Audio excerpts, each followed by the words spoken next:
Super star సినిమాల్లో ఇతర భాషలకు చెందిన స్టార్ హీరోలు నటించడం కొత్తేమీ కాదు. అయితే ఇప్పుడు ఆయన తదుపరి చిత్రానికి సంబంధించిన ఓ వార్త టాలీవుడ్లో చాలా ఇంట్రెస్ట్ రేపుతుంది. అదేంటో ఇప్పుడు చూద్దాం రండి.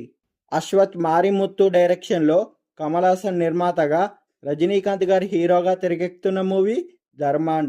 ఈ మూవీలో మన తెలుగు యువ హీరో అయిన రామ్ పోతినేని నటించబోతున్నాడని నెట్టింట ఈ వార్త తెగ వైరల్ అవుతుంది.